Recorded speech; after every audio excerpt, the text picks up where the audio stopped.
शुरू करते हैं। बौद्ध धर्म। बौद्ध धर्म। बौद्ध धर्म का संस्थापक गौतम बुद्ध थे। इन्हें एशिया का ज्योतिपुंज कहा जाता है। लाइट ऑफ एशिया किसे कहा जाता है? गौतम बुद्ध को ही कहा जाता है light of Asia. Gautam Buddha का जन्म कब हुआ था? 563 ईसा पूर्व में कपिलवस्तु के लुम्बिनी में। कहाँ? कपिलवस्तु के लुम्बिनी में। इनके पिता का नाम क्या था? सुधोधन। ये शाक के गण के मुखिया थे। पिता का नाम क्या था? सुधोधन। ये शाक के गण के मुखिया थे। इनकी माता का नाम क्या था? माया देवी। ये कोलिया वंश से संबंधित थे। इनकी माता की मृत्यु हो गई थी। इसके बाद ये इनके 7वें दिन, इनकी माता की मृत्यु इनके जन्म के 7वें दिन हो गई थी। उसके बाद इनका लालन पोषण इनकी सौतेली माँ प्रजापति गौतमी ने किया था। ठीक है। नेक्स्ट, बुद्ध के जन्म से संबंधित उनके प्रतीक है। पहला जन्म का प्रतीक है कमल एवं साढ़।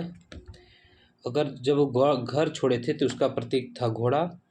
ज्ञान प्राप्त किए थे, इसका प्रतीक था पीपल, बोधि वृक्ष। और प्रथम उपदेश जो था उसका प्रतीक चक्र था। और मृत्यु, निर्वाण जिसे बोला गया, इसका प्रतीक है पद चिन्ह निर्वाण। और मृत्यु का है स्तूप। निर्वाण का पद चिन्ह है और मृत्यु का स्तूप है। ये इंपॉर्टेंट है। नेक्स्ट देखते हैं। बुद्ध के बचपन का नाम सिद्धार्थ था। इनका विवाह 16 वर्ष की आयु में किससे हुआ था? यशोधरा से हुआ था। और महावीर का यशोदा से हुआ था। इनके बेटे का नाम क्या था? राहुल था। जब ये कपिलवस्तु की सैर पर निकले थे तब इन्होंने 4 चीज़ों को क्रम से देखा था, जिसमें पहला बूढ़ा व्यक्ति, बीमार व्यक्ति, शव और सन्यासी।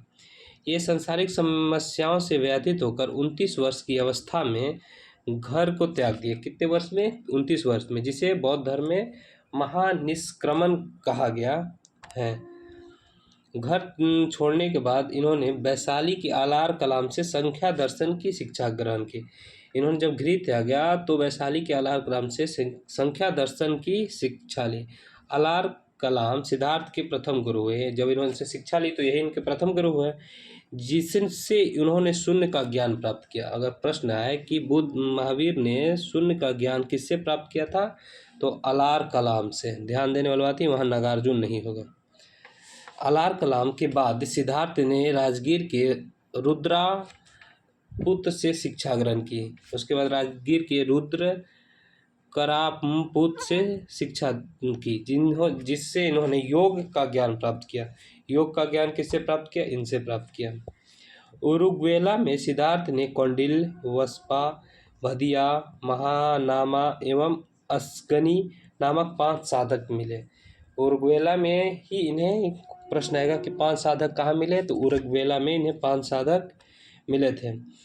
बिना अन्न जल ग्रहण किए 6 वर्ष की कठिन तपस्या के बाद 35 वर्ष की आयु में वैशाख पूर्णिमा के दिन के रात निरंजना, जिसे फाल्गु नदी के किनारे पीपल वृक्ष के नीचे सिद्धार्थ को ज्ञान प्राप्त हुआ। कितने वर्ष में? 35 वर्ष में। ज्ञान जब इनको प्राप्त हुआ तो ये बौद्ध के नाम से जाने लगे और वह स्थान बौद्ध गया कहलाया। ये प्रथम उपदेश सारनाथ ऋषि पतनम में दिया, इसे धर्म चक्र परिवर्तन कहा जाता है। क्या कहा जाता है प्रथम उपदेश को? धर्म चक्र परिवर्तन। बुद्ध के उपदेश जनसाधारण की भाषा पाली में थी। यानी बुद्ध ने किस भाषा में उपदेश दिया? पाली में। और अपने उपदेश कौशल, वैशाली, कौशाम्बी अन्य राज्यों में दिया। सर्वाधिक उपदेश कौशल देश की राजधानी श्रावस्ती में दिया था। इनके अनुयायी थे बिंबिसार, प्रसेनजीत, उदयन, ये सब इनके अनुयायी थे। हीनयान ये जो था बौद्ध धर्म का संप्रदाय, इसमें बुद्ध को महापुरुष माना और महायान में बुद्ध को देवता माना था। नेक्स्ट चलते हैं।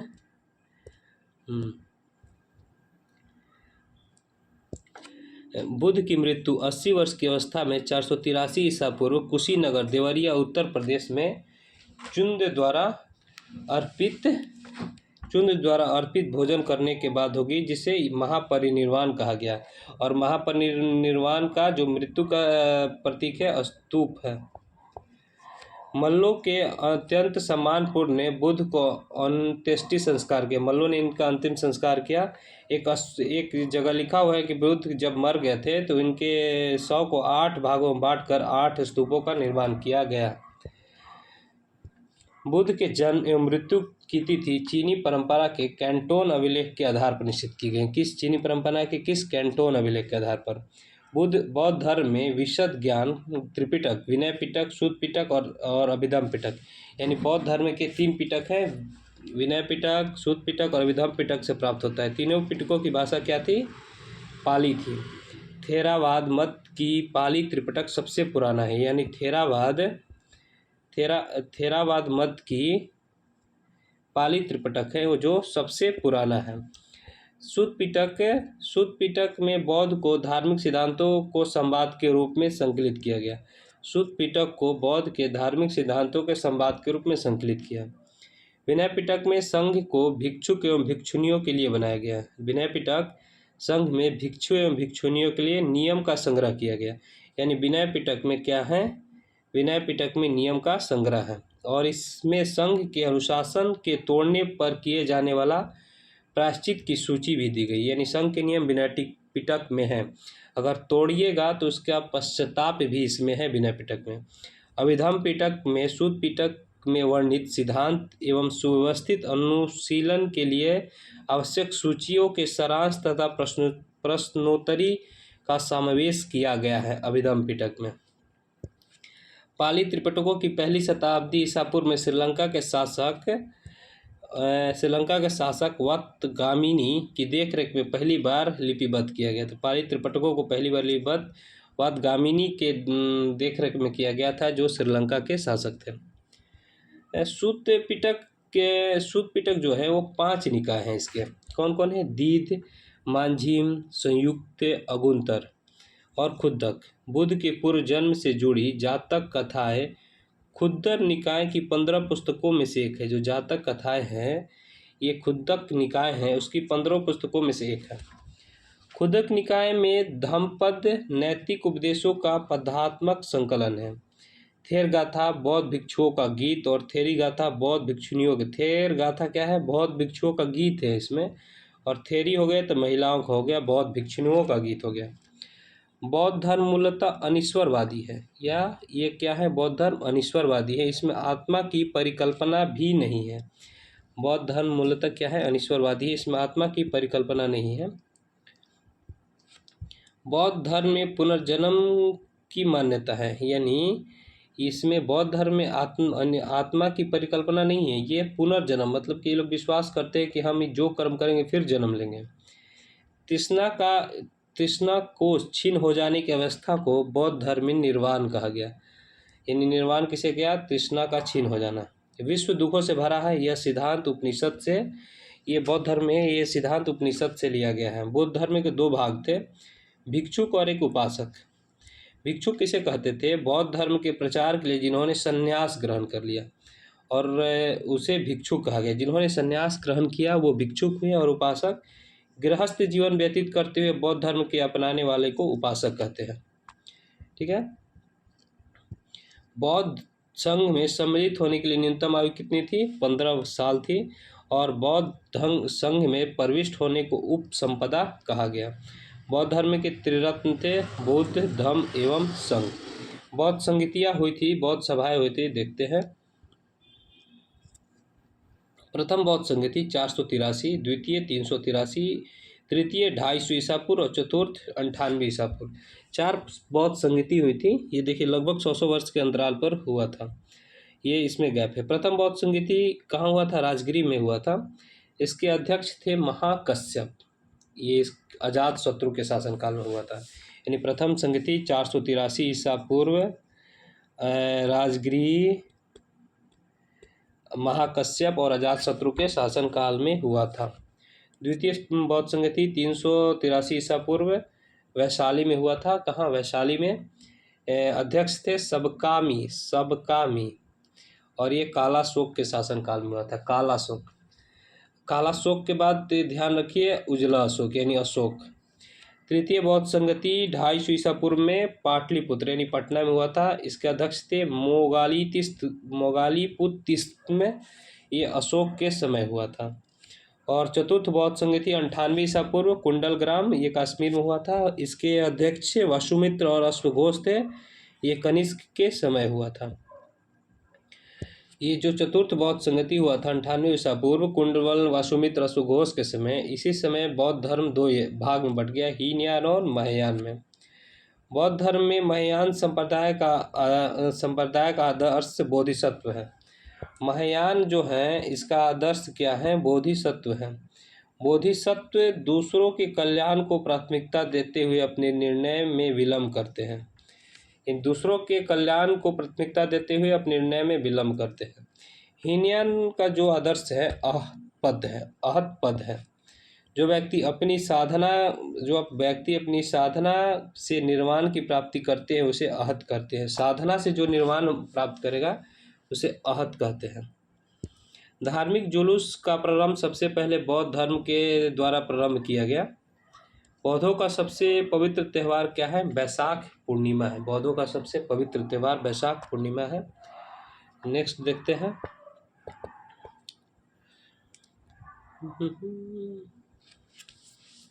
नेक्स्ट बौद्ध पूर्णिमा के नाम से जो सबसे पवित्र त्यौहार है जिसे बुद्ध पूर्णिमा के नाम से जाना जाता है। इसका महत्व इसलिए है क्योंकि बुद्ध पूर्णिमा के ही दिन बुद्ध का जन्म, ज्ञान प्राप्ति और महापरिनिर्वाण हुआ था। यानी तीनों चीज बुद्ध पूर्णिमा के दिन ही बौद्ध में हुआ था। बुद्ध के संसारिक दुखों का संबंध 4 आर्य सत्यों का उपदेश, दुख से संबंध है 4 आर्य सत्यों के बारे में उपदेश देता है। इसमें है दुख समुदाय, दुख निरोध और दुख निरोधगामी प्रतिपादा। इन संसारिक दुखों से मुक्ति हेतु बुद्ध ने अष्टांगिक मार्ग की बात कही। यानी संसारिक समस्याओं से दुख हेतु अष्टांगिक मार्ग की बात कही है, जिसमें साम्यक दृष्टि, साम्यक संकल्प, साम्यक वाणी, साम्यक कर्मांत, साम्यक अजीव, साम्यक व्यायाम, साम्यक समिष्टि और साम्यक समाधि कहा गया है। बुद्ध के अनुसार अष्टांगिक मार्ग का पालन करने के उपरांत मनुष्य की भौत तृष्णा नष्ट हो जाती है और उसे निर्वाण प्राप्त होता है। जब अष्टांगिक मार्ग का जो पालन करेगा उसे निर्वाण प्राप्त हो जाएगा। निर्वाण बौद्ध धर्म का परम लक्ष्य है। बौद्ध धर्म का परम लक्ष्य ही निर्वाण है, जिसका अर्थ है दीपक का बुझ जाना, अर्थात जीवन मरण के चक्र से मुक्त हो जाना। बुद्ध के निर्वाण प्राप्ति को सरल बनाने के लिए 10 शीलों पर बल दिया है। यानी निर्वाण के लिए अष्टांगिक मार्ग दिया और निर्वाण को सरल बनाने के लिए 10 शीलों पर बल दिया, जिसमें है अहिंसा, सत्य, असत्य, चोरी ना करना, अपरिग्रह, किसी प्रकार की संपत्ति ना रखना, मद्य सेवन ना करना, असमय भोजन ना करना, सुखप्रद बिस्तर पर ना सोना, धन संचय ना करना, स्त्रियों से दूर रहना और नृत्य गान आदि से दूर रहना। गृहस्थों के लिए केवल 5 शीलों तथा भिक्षुओं के लिए 10 शीलों को मानना अनिवार्य किया। बुद्ध ने मध्यमा प्रतिपद का उपदेश दिया। अनिश्वरवाद का संबंध बौद्ध और जैन धर्म में समानता है। अनिश्वरवाद के संबंध में बौद्ध और जैन धर्म में समानता है। जातक कथाएं प्रदर्शित करती हैं कि बोधिसत्व का अवतार मनुष्य रूप में भी हो सकता है तथा पशुओं के रूप में भी। बोधिसत्व के रूप में पुनर्जन्म की दीर्घ श्रृंखला के अंतर्गत बुद्ध को शाक्य मुनि के रूप में अपना अंतिम जन्म प्राप्त हुआ, किंतु इनके उपरांत मैत्रेय तथा अन्य अनाम बुद्ध के सभी अवतरित होने शेष हैं। बुद्ध की सर्वाधिक मूर्ति का निर्माण गांधार शैली के अंतर्गत किया गया, लेकिन बुद्ध की प्रथम मूर्ति मथुरा यानी सर्वाधिक निर्माण हुआ था गांधार शैली में और प्रथम शैली मथुरा के अंतर्गत बनी। तिब्बत, भूटान, पड़ोसी देशों में बौद्ध धर्म का प्रचार पद्म संभव